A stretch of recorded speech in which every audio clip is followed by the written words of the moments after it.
오늘은 골로새 교회를 향한 바울의 권면, 다소 긴데 골로새 교회를 향해서 바울이 했던 권면을 통해서 오늘을 살아가는 우리 광영교회에 속한 모든 분들에게 똑같이 해당하는 말씀을 살펴보도록 하겠습니다. 이제 골로새 교회라고 하는 교회는 바울의 제자 에바브라가 세운 교회입니다. 자기 고향에 세운 교회고요. 이 골로새라고 하는 교회는 소아시아 지역에 있는데 한때는 번영을 했었다고 합니다. 그래서 헬라 사람들, 그리스계 사람들하고 또 유대인들도 한 2,000여 명이 강제로 또 이주해서 살기도 했고, 또 부르기아라고 하는 사람들이 또 와서 살아서 다인종, 다문화적인 특성이 있는 곳이고요. 한때 번영했지만 바울이 활약할 당시에는 퇴락해서 그렇게 사람이 많지 않았던 곳으로 역사학자들이 말을 하고 있습니다. 그런데 이 바울이 에바브라를 보낼 당시 바울은 감옥에 갇혀 있었고요. 자기가 갈 수 없으니 에바브라가 가서 목회를 했는데, 교회를 세우고 그 지역에 또 다른 몇 교회를 더 세우면서 목회를 했는데, 이곳에는 이단과 또 유대교 율법주의와 또 천사를 숭배하는 이런 잡다한 사상이 뒤범벅이 되어 있었어요. 그래서 이 골로새서를 보면은 그런 사상들에 물들지 말도록, 골로새 교회 성도들이 그런 사상에 물들지 않도록 경계하고 가르치는 내용들이 많이 들어 있습니다. 그래서 예를 들면 유대인들이 오래전부터 들어와 살았기 때문에 바울의 제자 에바브라가 그리스도의 복음을 전했을 때 여전히 율법 지켜야 된다, 이런 식으로 이제 고루하게 또 버텼던 사람들이 있고, 또 헬라 사람들이, 그리스계 사람이 많으니까 온갖 잡다한 신들을 믿는 이단 사상 혹은 아예 다른 종교들이 있었고, 또 천사를 숭배해서 천사를, 물론 천사가 영적인 존재고 그렇긴 하지만 숭배의 대상은 아니거든요. 근데 하나님의 도구로서 쓰임받는 천사를 경배하는 사람들도 있었고, 또 당시에 있었던 이단 사상, 철학 사상 같은 거, 육체는 불결하다, 열등하다, 그러니까 영만 중요하다, 이렇게 말하는 사상도 있었고, 또 지나친 금욕주의도 있어서 먹는 것을 막 먹지 말고 좀 은둔해서 살아야 된다, 이렇게 하는 여러 가지 사상들이 있는 가운데 예수 그리스도를 믿어 죄 사함을 받고 그 가르침을 따름으로 구원에 이른다는 이제 복음을 이제 잘 지켜야 된다는 그 취지로 골로새 교회에 이제 편지를 쓴 것이 오늘날 남아 있게 된 것이죠. 오늘 본문을 보면 여러 가지 권면을 하는데, 첫 번째 2절에 보시면 기도를 계속하고 이렇게 말합니다. 기도를 계속하라. 이제 기도는 계속해야 된다는 거죠. 한 번 하고 끝나는 게 아니라 우리가 숨을 계속 쉬듯이 계속해야 된다는 거죠. 지속성이 필요하다는 것이죠. 어떤 것이든 어떤 분야에서 어느 단계에 도달하려면 지속성이 필요합니다. 꾸준히 해야 된다는 거죠. 꾸준함이 없이 다음 단계로 이렇게 넘어갈 수가 없는 것이죠. 꾸준함을 이기는 건 없습니다. 아무리 어려워도 계속 덤비고 하면은 정복하게 돼 있어요. 어떤 것을 배운다고 할 때, 새로운 것을 배울 때는 쉽지가 않죠. 이른바 진입장벽이라는 게 있어요. 익숙하지 않기 때문에 운동을 배워도 처음에는 안 쓰던 근육을 쓰니까 막 제멋대로 움직이고 아프기도 하고 그러죠.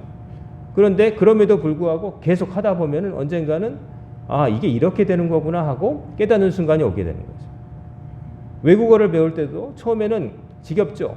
문법도 모르고 단어도 생소하고 지겨운 구간이 있죠.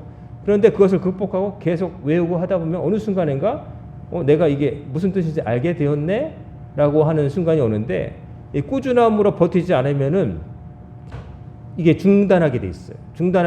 재미가 없기 때문에. 근데 그 구간을 버텨야 되는 거죠. 몇 해 전에 별세한 이탈리아의 유명한 그 학자이자 언어 기호학자이자 또 소설가인 움베르토 에코라는 사람이 옛날에 책을 썼어요. 학자인데 친구가 너 추리소설 좀 써봐라. 그리고 전공이 중세 미학이니까 중세와 관련된 그런 거 써봐라 그래가지고 쓴 게 장미의 이름이라고 하는 소설인데, 제가 대학생 때 정말 재밌게 읽었고요. 지금도 새로 번역되어서 많이 나옵니다. 근데 그 책이 처음에 읽다 보면은 하도 뭐 별의별 그 철학 얘기도 나오고 뭐 그래가지고 중간에 포기한 사람이 많아요. 책도 두껍거든요.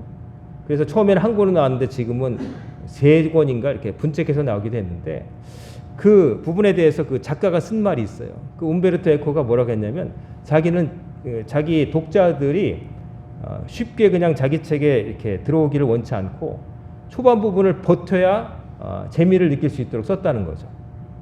초반 부분에 막 여러 가지가 얘기 나오니까 사람들이 읽을 때는 이게 철학책이야, 소설책이야, 추리소설이야 막 그러는 거죠. 근데 그 부분을 구간을 넘기고 계속 읽다 보면은 이게 빠져들게 되는 거예요. 무척 재밌게 되는 거예요. 처음에는 모르지만 생소한 것들이 어느 순간인가 익숙해지면서 나중에는 자기도 모르게 그 소설의 흐름에 빠져가지고 나중에 마지막 권까지 다 읽게 되는 것이죠. 소설가가 일부러 그렇게 썼다고 하지만 세상에 다른 것도 마찬가지죠. 처음 접하는 건 어렵습니다. 기도도 안 하다가 하려면 쉽지 않은 겁니다.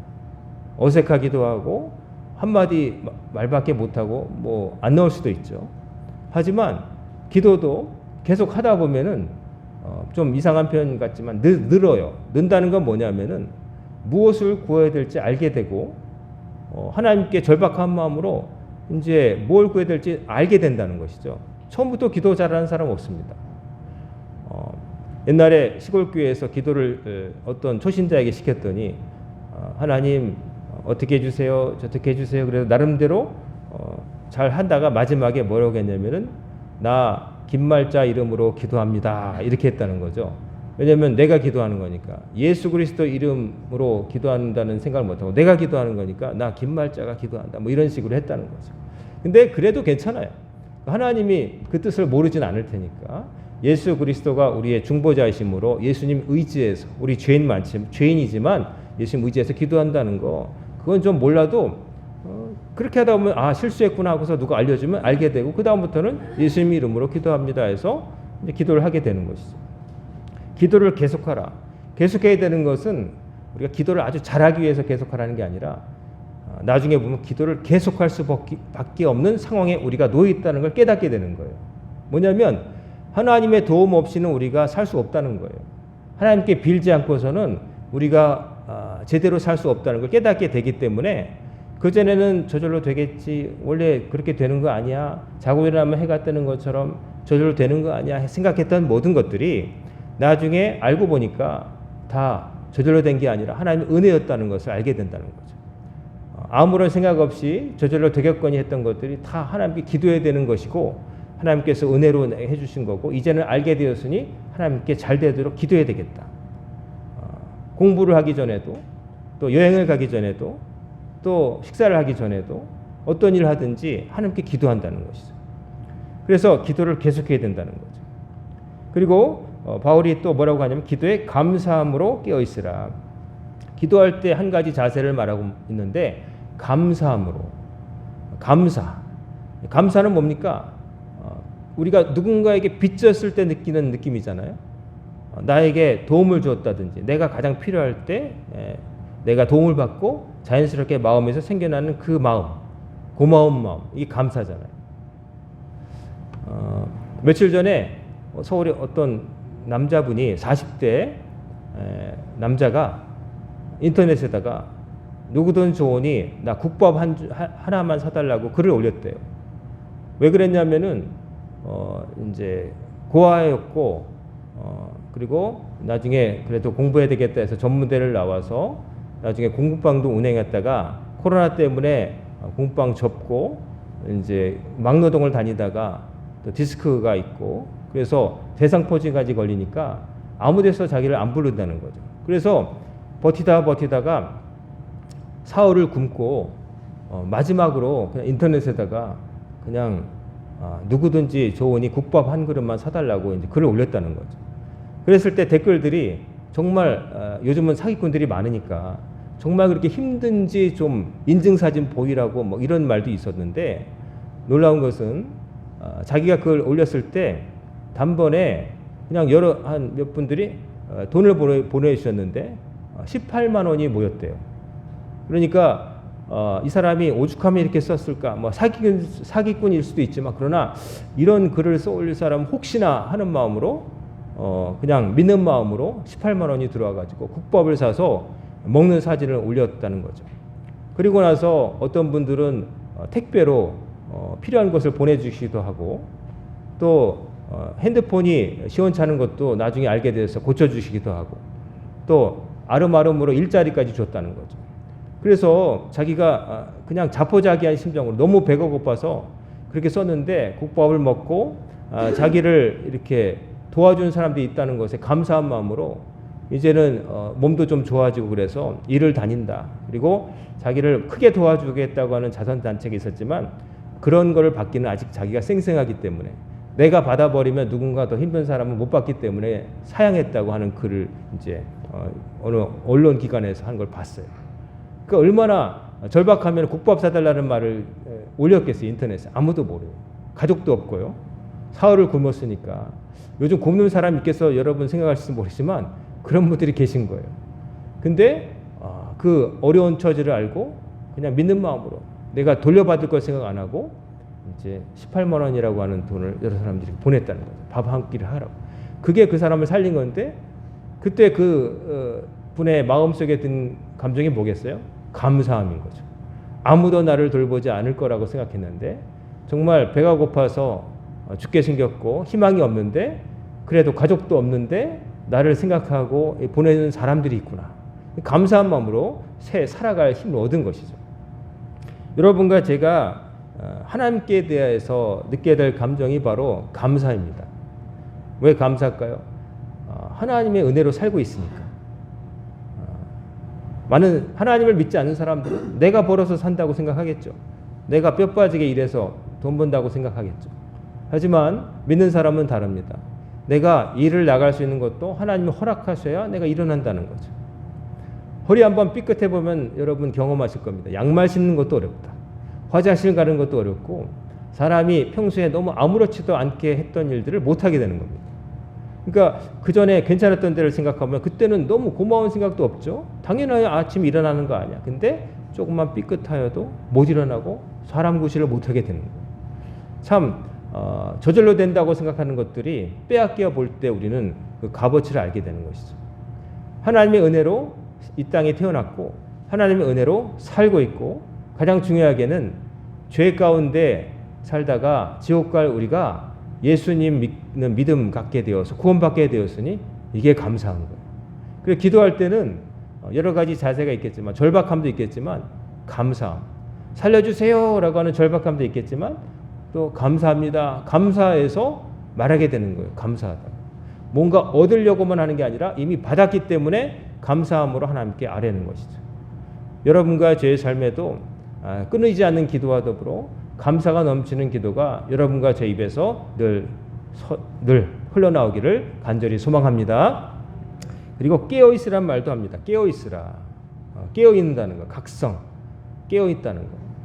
사람이 눈 뜨고 있다고 다 깨어있는 건 아닙니다. 생각이 딴 데가 있으면 무슨 얘기를 해도 기억이 안 남는 것이죠. 운전할 때 정신을 차리고 자기가 운전해서 가면은 그 길을 기억하지만 남이 모는 차에 그냥 타가지고 다른 사람과 잡담하면서 이렇게 지나가면은 그 길을 기억 못해요. 제가 전에 부목사로 있었던 교회 장로님이 계셨는데 고위 공무원이었어요. 근데 이분이 항상 고위 공무원으로서 관용차, 기사가 딸린 차를 타고 출퇴근을 하시다가 이제 은퇴를 하시고 거의 끝 무렵에 본인이 옛 동료를 만나려고 운전하러 가시게 됐나 봐요. 근데 10몇 년을 다닌 그 길을 못 찾겠더래요. 출근을 그렇게 했는데. 원래 그분이 약간 길치 쪽에 가깝기도 하지만 그러나 10몇 년을 다닌 길을 왜 못 찾냐면 기사가 태워다 주는 차를 탔기 때문에 자기가 운전하지 않았기 때문에 모르는 거예요. 신앙생활도 깨어있지 않고 그냥 남이 이끄는 대로만 이제 이러다 보면은 남에게서 주워 들은 신앙, 체험이 없고 그냥 그런 신앙이에요. 그런 신앙은 어디 가서 자신 있게 나는 이걸 믿는다라고 말도 못하고 당연히 그러니까 전도할 수 있겠어요? 나도 잘 모르는데. 그러니까 힘이 없게 되는 것이고 또 환난이나 어려움이 있을 때 그걸 기대할 수가 없어요. 왜냐하면 진짜로 기대 본 적이 없으니까. 그래서 깨어 있다는 거는 안다는 거예요. 집중한다는 거예요. 신앙생활을 할 때도 집중해야 되는 거예요. 진지한 자세로 임해야 되는 것이죠. 그럴 때 나에게 남아요. 어떤 자세로 있느냐에 따라서 듣는 것이 기억에 남고 보는 것이 기억에 남고, 그러려면 깨어 있어야 되는 거예요. 보고 들으련다, 내가 얻으련다 하는 자세가 있을 때에 내게 남는 것이지, 그냥 넋놓고 있으면은 지나가는 풍경에 불과한 것이죠. 그래서 깨어 있으란 말도 했습니다. 그리고 깨어 있다는 것은 뭔가 준비가 된 거죠. 그 준비라고 하는 것은 싸움의 준비이기도 합니다. 싸움이 뭐냐면 악한 세상, 그리고 골로새 교회 같은 경우에는 이단 사상, 이런 것들로부터 자기 자신을 지키고 신앙을 지키려면 깨어 있어야 된다는 거예요. 멍하게 있으면은 당하는 거죠. 그래서 격투기 같은 데서 KO가 언제 나오냐? 세게 맞았을 때도 이제 KO가 나오지만 자기가 미처 이 주먹이 들어올 거라고 생각하지 못한 순간에 턱 맞으면 작은 주먹에도 그냥 사람이 기절을 한다는 거죠. 무방비 상태로 맞으면은 그냥 기절을 하는 거예요. 대비가 안 돼 있으면. 깨어 있으라. 그 다음에 기도를 하되 3절에 보면은 기도의 대상이 하나 또 있어요. 우리가 기도를 할 때 나 자신을 위해서 기도해야 되겠지만, 우리가 사랑하는 가족이라든지 지인들을 위해서 기도해야 되겠지만, 여기서 뭐냐면 우리를 위해서 기도하되, 우리는 뭐냐면 바울이 골로새 교회 성도들에게 바울 감옥에 갇혀 있는 자기와 동역자들을 위해서 기도를 부탁하는 거예요. 즉 요즘 잘 쓰는 말로 하면 중보기도, 내 자신을 위한 기도가 아니라 남을 위한 기도. 특별히 어떤 사람이에요? 전도할 문을 우리에게 열어주사. 이건 뭐냐면은 복음을 전하는 사람들을 위해서 기도해야 된다는 거예요. 내가 나의 사업, 나의 가정, 내 자식들 뭐 이렇게 기도하지만은 내가 섬기는 교회를 위해서도 기도해야 되고, 또 선교사로 나가서 복음을 전하는 사람들 위해서 기도해야 된다는 거예요. 기도의 범위가 울타리가 좀 넘어가야 되는데, 바로 복음을 전하는 모든 사람들 위해서 기도해야 된다. 왜냐하면 복음을 전하는 사람들이 복음을 전했기 때문에 골로새 교회 성도들도 예수 믿게 된 거 아니겠어요? 그러니까 자기들이 입은 은혜를 다른 사람들 입게끔 하기 위해서 복음을 전해준 에버브라 같은 사람들, 그리고 그에게 복음을 전해서 예수를 믿게 만든 바울 같은 사람들, 수많은 사람들을 위해서 그들이 그 일을 잘 감당하도록 기도해야 된다는 거죠. 기도할 때 복음을 전하는 사람들, 주의 종들, 목회자들과 선교사들 이를 위해서 기도해야 된다는 거죠. 그들과의 어떤 개인적인 친분이 있어서가 아니라 그들이 하는 일을 위해서, 그 일을 통해서 다른 사람들도 예수 그리스도를 알게 되고 새 삶을 시작하도록 하기 위해서 그 일을 잘하도록 기도해야 된다는 거죠. 여러분들이 기도하실 때 본인부터 시작해서 가족을 넘어서 섬기는 교회도 있고 직장도 있고 뭐 그렇겠지만, 나라와 민족도 있겠지만, 특별히 또 복음을 전하는 이들, 여러분이 섬기는 교회 목회자를 비롯해서 여러분이 아는 교회 목회자들, 또 이름은 모르겠지만 혹은 한 번 봤겠지만 복음을 이 시간에도 전하고 있는 사람들 위해서 기도하는 것이 마땅하다고 하는 것이죠. 그러니까 여러분이 기도하실 때 빼놓지 말고 복음이 전해지는 그 일을 감당하는 주님의 사자들을 위해서 기도하시는 여러분과 제가 되기를 간절히 소망합니다. 그 다음에 전도한 문을 열어주사. 지금 갇혔거든요. 그래서 잠시 멈춰있지만 다시금 복음을 전할 수 있도록 기도해달라는 거고, 그리스도의 비밀을 말하게 하시기를 구하라. 내가 이 일 때문에 매임을 당하였노라. 즉 복음을 전하다가 바울이 이 일 때문에 매임을 당했으니 이제 풀려나서 복음을 다시 전할 수 있도록 기도해달라는 부탁을 하는 것이죠. 그 다음에 4절부터 6절까지 보면 그리하면 내가 마땅히 할 뭘로서 이 비밀을 나타내리라. 이제 풀려나면 또 마땅히 이 그리스도의 비밀, 예수 믿어서 구원받는 것을 전하겠다 그런 거고, 그 다음에 5절에 보면 외인에 대해서는 지혜로 행하여 세월을 아끼라 이렇게 말합니다. 외인에 대해서, 외인, 바깥 사람. 이 바깥 사람은 누굴까요? 골로새 교회가 있다면 골로새 교회 바깥에 있는 모든 사람들, 즉 예수 안 믿는 사람들, 이 사람들에 대해서 지혜롭게 행하라고 말합니다. 지혜롭게.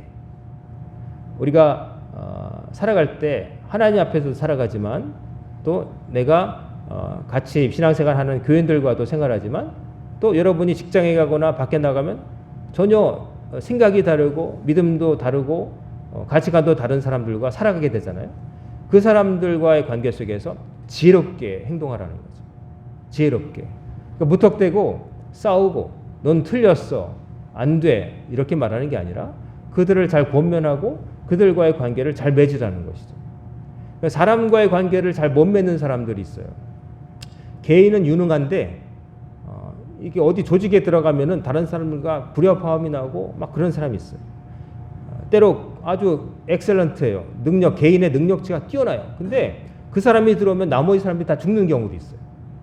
그러면 전체적으로 볼 때는 그 사람의 능력이 10이라 할지라도, 다른 사람이 1일 때 10이라 할지라도 그 사람이 들어옴으로 한 20명과의 관계가 안 좋아서 20명을 마이너스 20 해보면은 그 사람은 10에 기여가하는 사람이 아니라 마이너스 10의 사람이에요. 차라리 다른 사람과의 관계를 잘 맺고 플러스 1 하는 사람보다 못하게 되는 거예요.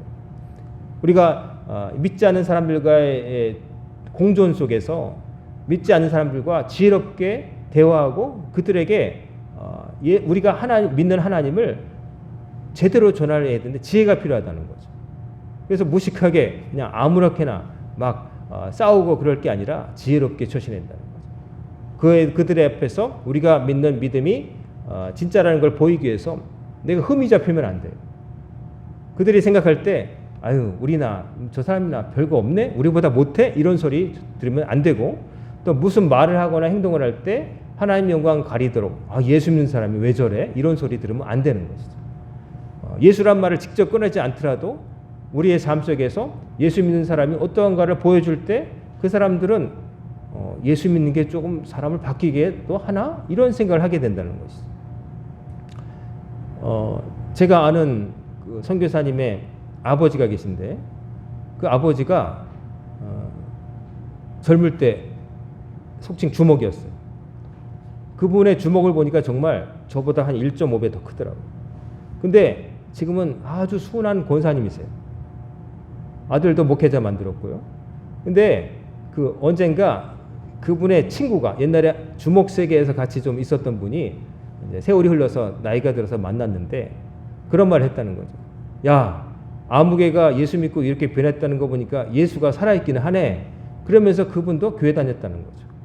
자기가 아는 과거의 그는 이런 사람이 아니었는데 누가 말해도 안 변할 줄 알았는데 교회 다닌다 그러더니 사람이 변했다는 거예요. 말투가 바뀌고 행동이 바뀌고, 쟤는 안 변할 줄 알았는데 변했다는 걸 보고 나도 교회 다녀보겠다 생각을 했다는 거죠. 그러니까 말 한마디로 천냥빚도 갚지만 사실은 말보다 더 확실한 건 행동이죠. 드러나는 게 입증하는 거예요. 나 잘한다라고 얘기할 때 사람들이 믿어줍니까? 정말 잘했을 때 믿어주는 거죠. 물론 결과뿐만 아니라 과정도 중요하지만은 어쨌든 가장 강력한 증거, 입증은 열매예요. 내가 입으로 믿는다고 하는 예수님의 말씀을 내가 지키느냐, 예수님이 이렇게 살라고 하셨는데 이렇게 살아야지, 이렇게 살라고 하셨는데 저렇게 살면서 나 예수 믿는다고 아무리 말해도 그 말은 요만큼의 영향력도 없게 되는 거죠. 오히려 비웃음만 사는 거고 예수가 그렇게 가르치든 하는 그런 소리를 듣게 되는 거죠. 그래서 지혜롭게 행해야 되는 거고, 또 세월을 아끼라, 세월을 아끼라. 시간을 허송세월하지 말라는 거죠. 허송세월, 헛되게 시간은 막 지나가잖아요. 정말 아까 우리 임 권사님도 기도하셨지만 2024년 1월 달이 벌써 한 달이 벌써 다 지나갔어요. 이제 11개월하고 며칠 남은 거죠. 참 가만히 있으면 노력 안 해도 그냥 시간은 뒤로 갑니다. 우리가 힘껏 밀지 않아도 그냥 저절로 갑니다. 그러니까 시간이라고 하면 누구도 붙잡을 수가 없는 거죠. 젊을 때 정말 미남 미녀소리 했던 배우들도 보면 세월이 흐르면 나중에 보면 비슷해요. 대단한 미남 미녀들도 60, 70, 80 막 이렇게 보면은 동네 아저씨하고 뭐 그닥 이렇게 아무리 찬란했던 때가 있다 세월이 지나면 다 사람 비슷해지는 거예요. 한때 다 시간이 지나면 다 퇴락하는 거죠. 그러므로 이 겉모습은 그렇게 되지만 지나가는 시간 속에서 성경에 이르기를 겉사람은 후피하나 속사람은 날로 새로워진다고 말하고 있어요. 그러니까 시간 속에서 가만히 있으면 그냥 겉모습과 더불어 같이 녹슨 기계처럼 그렇게 되지만 우리에게는 그것만 있는 게 아니라 날로 새로워질 수 있는 속사람이 있다는 거죠. 여러분을 여러분이라고 입증할 수 있는 신분증, 20대 사진 보고도 80대가 되어서도 똑같은 사람이라고 인정하는 건 겉모습이 아니라 그 사람의 인격, 그 사람이 똑같다고 인정하기 때문에 20대 그 사람과 80대 그 사람을 똑같은 사람으로 인정하는 거 아니겠어요? 겉모습 보면 너무 달라졌잖아요. 이게 어떻게 당신이냐 이럴 수 있지만, 그러나 20대 젊었던 사람도 노인이 됐을 때 그래도 그 사람이 그 사람이거든요. 왜냐하면 그 사람의 속 사람을 가지고 그 사람이라 인정하는 거거든요. 겉모습만 보면 너무 다르잖아요. 제가 전에 있던 교회에서 교인들의 모든 직분자들 사진을 수첩에 담아가지고 요즘은 이제 그것도 프라이버시라고 이제 안 하기도 하는데 옛날에는 다 했거든요. 권사님 이름 쫙 사진 있고 안무개 권사님 무슨 속해 뭐 이렇게 있는데 해마다 이제 그 수첩을 새로 만들 때 사진을 오래된 사진을 교체해 달라고 이제 교회에서 요청을 합니다. 그리고 본인이 바꾸고 싶으면. 근데 어느 경우에는 정말 말도 안 되는 사진이 있어요. 뭐냐면 지금 연세가 70살인데 30대 때 냈던 사진을 계속 고집하는 분들이 있어요. 그러면 이건 너무하지 않습니까? 이거는 너무하다고. 이분을 어떻게 이분이라고 인정할 수 있겠냐고.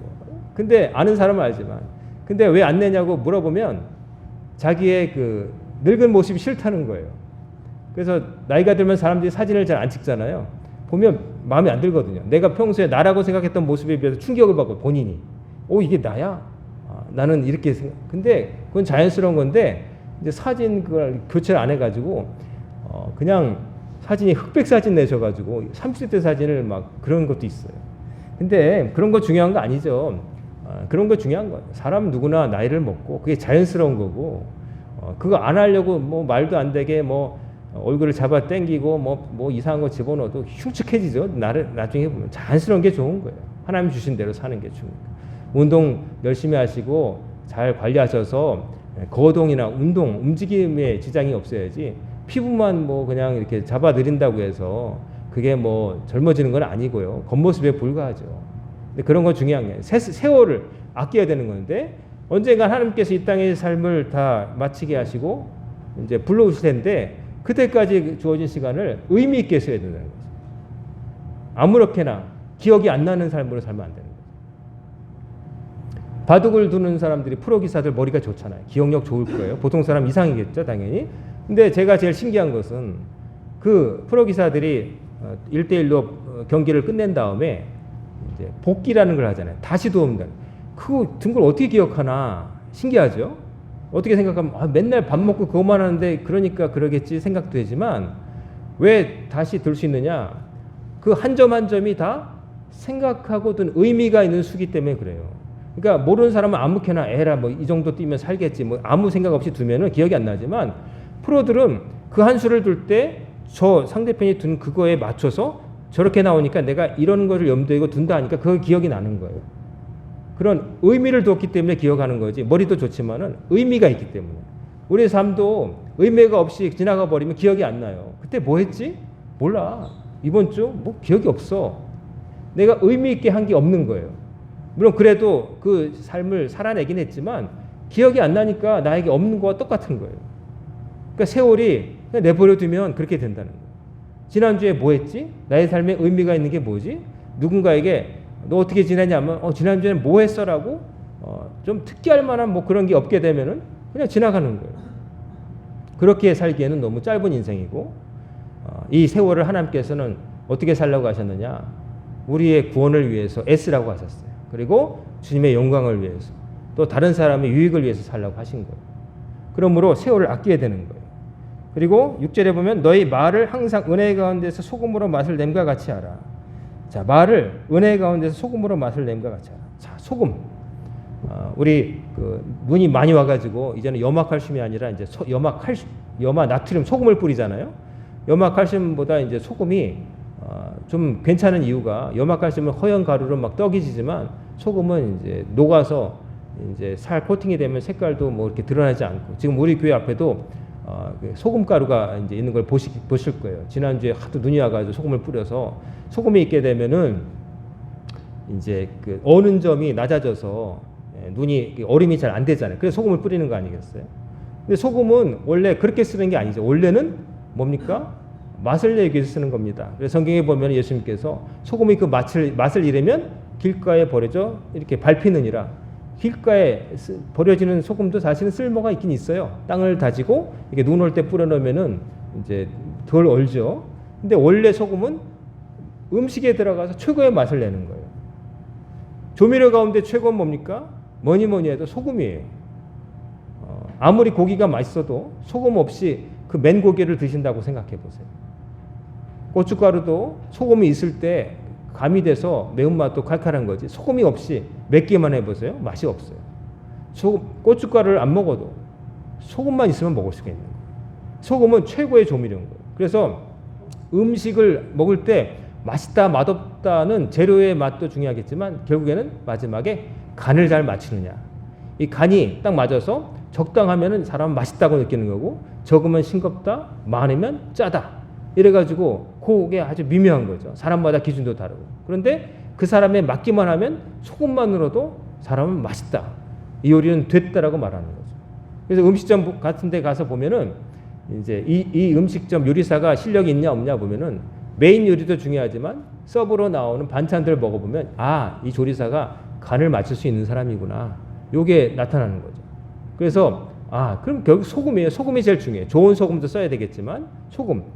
이 소금과 같은 맛, 소금이 맛을 내는 것처럼 말을 은혜 가운데서 밖에 있는 외인들을 상대할 때 우리가 믿지 않는 사람들에게 나아갈 때 말을 할 때 아다르고 어다르다고 좀 생각하고 말해야 되는 거예요.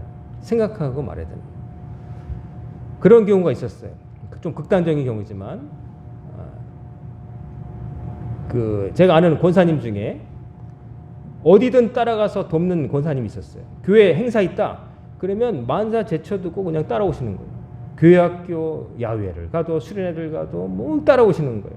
그래서 그분이 뭐 있으면 막 식사할 때 막 그냥 국 나르고 땀 흘리고 자기도 애써서 일 다니면서 사시는 분인데도 그냥 오시는 거예요.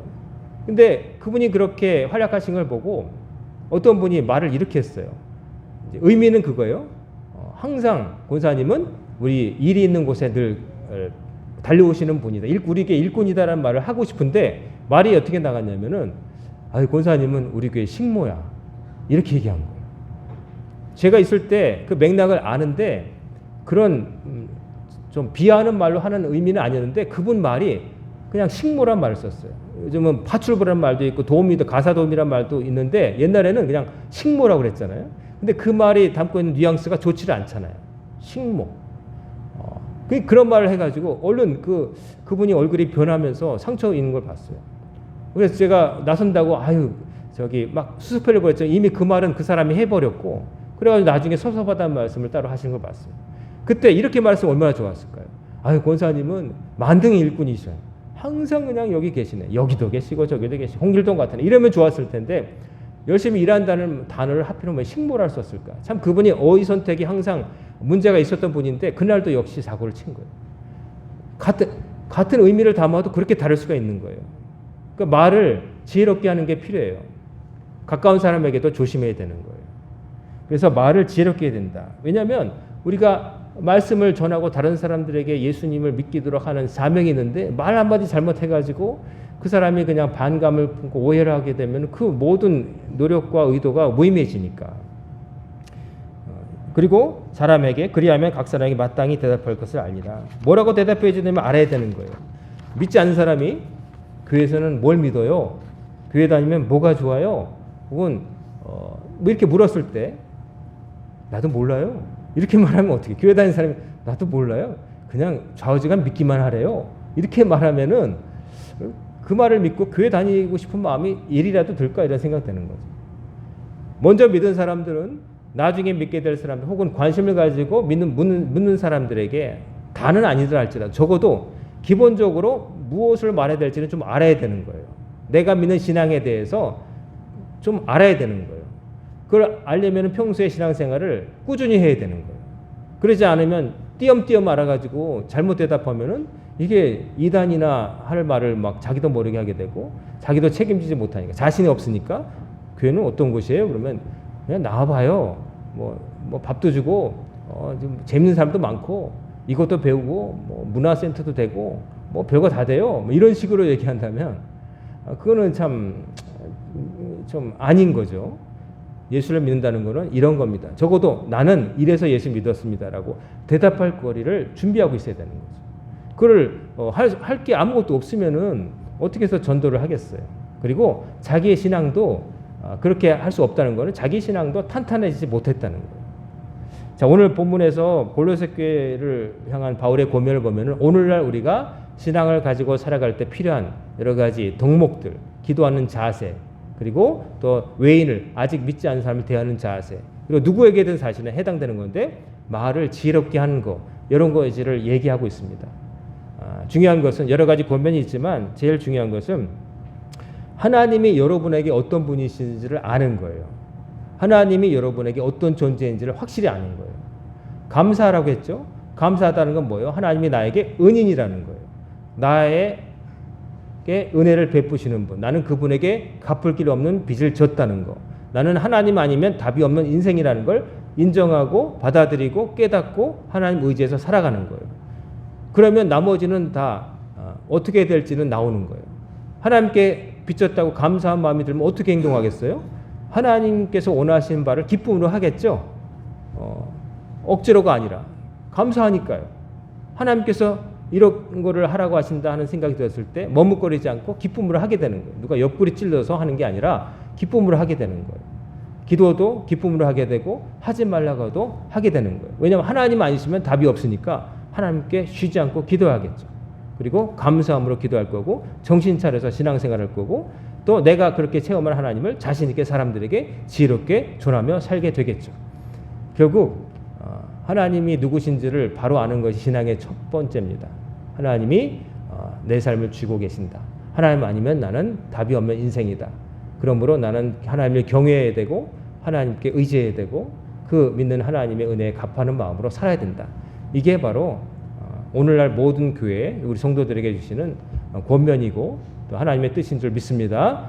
이 사실들을 기억하시면서 지혜롭게 또 하나님께 감사한 마음으로 신앙생활을 열심히 잘하시는 여러분과 제가 되기를 주님의 이름으로 축원합니다. 아멘. 기도하겠습니다.